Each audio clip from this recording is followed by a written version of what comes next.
Kisah Santo Paulus dari Salib, pendiri Kongregasi Pasionis, oleh Pastor Carlo Marziali, CP. Bab ke-10, Biara pertama di atas gunung.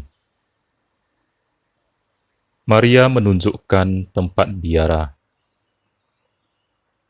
Pertapaan Santo Antonius tidak cukup lagi untuk komunitas yang semakin bertambah. Maka harus didirikan sebuah biara. Pada suatu hari ia keluar dan berjalan-jalan di hutan untuk mencari tempat yang cocok bagi pelaksanaan rencananya.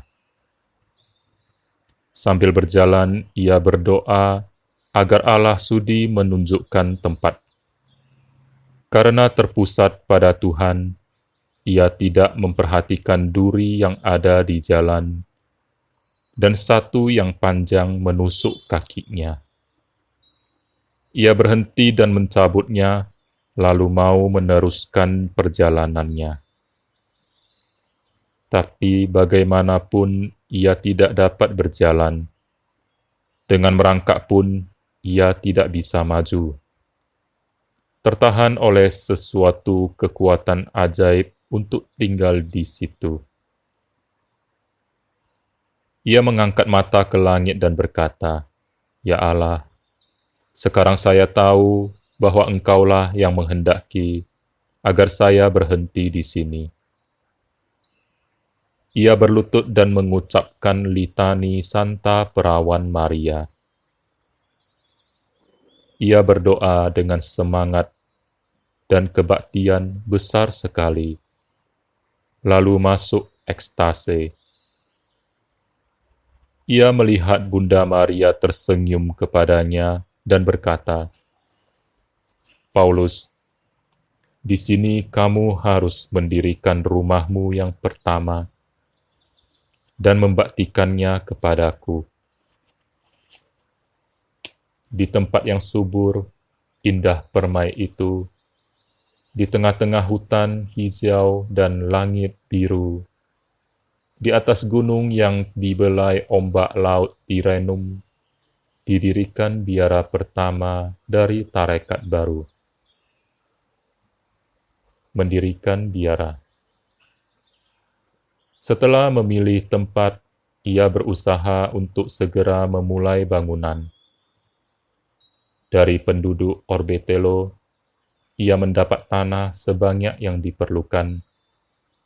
Kayu, genting, bata, batu kali, gamping, semua disumbangkan oleh Mawan.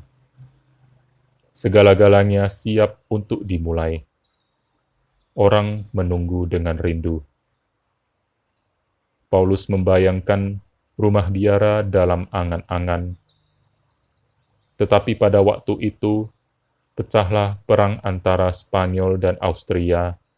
Selama 2 tahun, terpaksa menghentikan segala pekerjaan. Pembangunan dimulai lagi pada tahun 1735 dengan pemberkatan batu pertama. Ongkos dan biaya cukup memusingkan kepala, tetapi Paulus tenang. Di dalam peti uang terdapat kurang lebih 1.000 rupiah, tetapi ia mempunyai kunci bank penyelenggaraan ilahi. Di tempat itu tidak ada air. Air mesti dibawa dari jauh. Ini sangat mempersulit dan merintangi pekerjaan. Pater Yohanes Baptista mengatasi kesulitan itu. Terdorong oleh ilham Allah, ia mengangkat salib dan bersama semua rekannya berarak-arak masuk hutan, sambil melakukan mazmur-mazmur. Pada suatu tempat yang lebih tinggi daripada tempat bangunan, dan jauhnya 300 meter, mereka terhenti dan berlutut. Sebentar berdoa dengan kepercayaan besar, lalu menyuruh menggali di situ. Baru saja cangkul memecahkan tanah, tanpa disangka-sangka memancarlah air jernih, segar dan membual keluar. Karena tidak percaya pada mata sendiri, semua meminum dengan cidukan tangan sambil memuliakan Allah.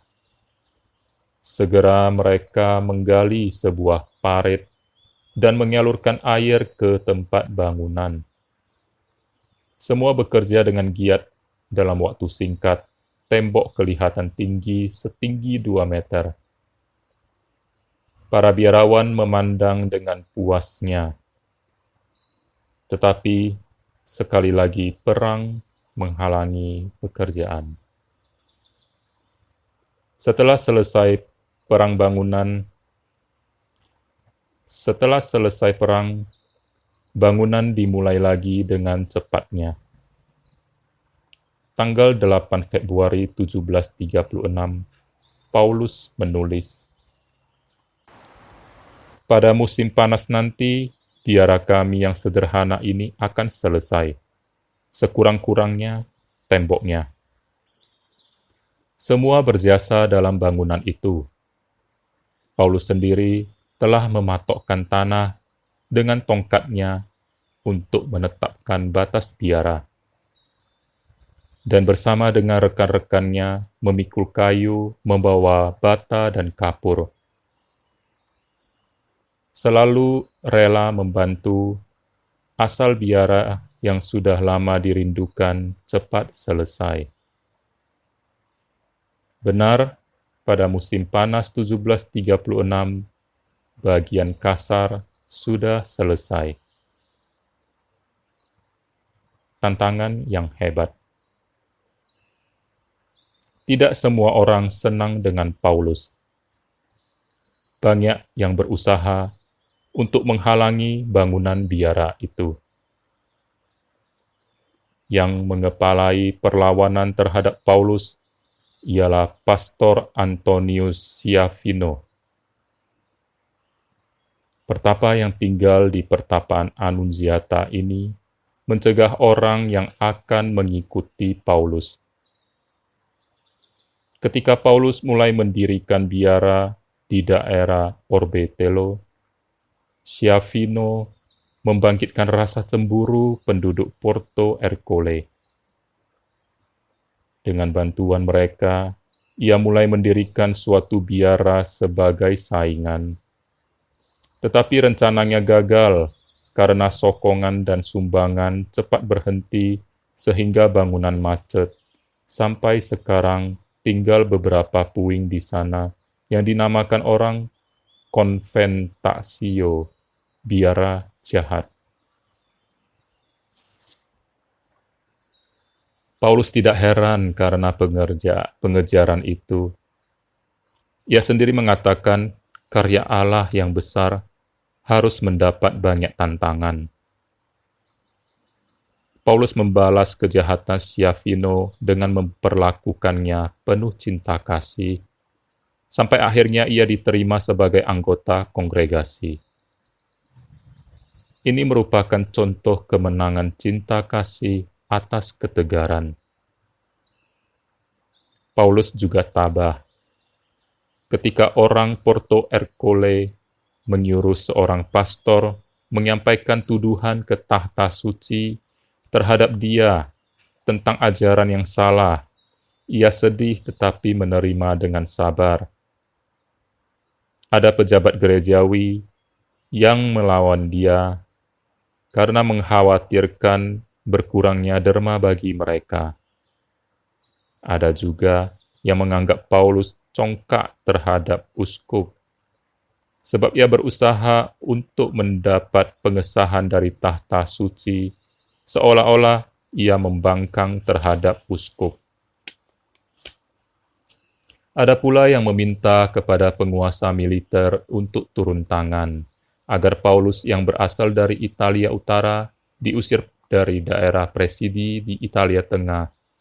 Sungguh hangat fantasi orang cemburu. Santo Mikael melindungi biara. Kelompok pemfitnah dan musuh meningkat. Yang lebih ekstrim, kecewa. karena usaha mereka sia-sia, maka memutuskan untuk meruntuhkan tembok biara dengan tangan sendiri. Pada malam hari, segerombolan orang mendaki gunung dengan membawa tongkat, pacul, besi untuk mencungkil. Dengan perlahan-lahan, mereka mendekati bangunan baru itu dan memulai merusak dinding. Dengan hati gembira dan senyum sadis, mereka memandangi batu yang jatuh berserakan. Secara kebetulan, mereka mengangkat mata dan melihat dalam suatu bola api tinggi di langit, Santo Mikael Agung dengan pedang terhunus di tangan memandang mereka dengan murka. Segera mereka lari tunggang langgang. Di rumah mereka membicarakan penampakan itu dan mulai meragukannya. Mungkin itu adalah penipuan mata. Tidak mungkin Santo Mikael lebih memihak Paulus daripada mereka. Malam berikutnya, mereka mencoba lagi, tetapi Santo Mikael tetap ada di atas tembok tinggi dengan pedang terhunus dan dengan sikap menentang mengatakan, "Maju kalau berani." Mereka lari dan tidak mencoba lagi. Paulus membalas seperti biasanya orang suci. Jika menjumpai mereka, ia bergaul seolah-olah tidak tahu kebusukan hati mereka dan selalu menunjukkan kehalusan hati. Peresmian biara. Musuh Paulus tidak berhasil menggagalkan rencananya, tetapi berhasil mempersulit pelaksanaannya. Biara sudah selesai, tetapi tidak boleh didiami. Sebab Kardinal Altieri tidak mau memberi izin untuk memberikan misa, apalagi menyimpan sakramen Maha Kudus di gereja kecil biara. Beliau khawatir tidak akan dipelihara dengan baik. Tambahan lagi, Kardinal menyangka Paulus terkucil, sebab menurut laporan, ia telah mendirikan biara di atas tanah gereja tanpa izin. Beginilah laporan yang palsu tetapi dianggap benar oleh kardinal. Paulus memohon dengan sangat, tetapi percuma. Kardinal lebih percaya pada laporan yang begitu banyak. Pada tahun 1737, Kardinal mengakui gereja biara itu sebagai kapel pribadi, boleh dipakai untuk mengadakan misa, tetapi tidak boleh menyimpan ekaristi di situ. Dan para biarawan tidak diperkenankan memberikan sakramen-sakramen. Paulus sedih sekali karena tidak memiliki ekaristi di biara yang baru itu.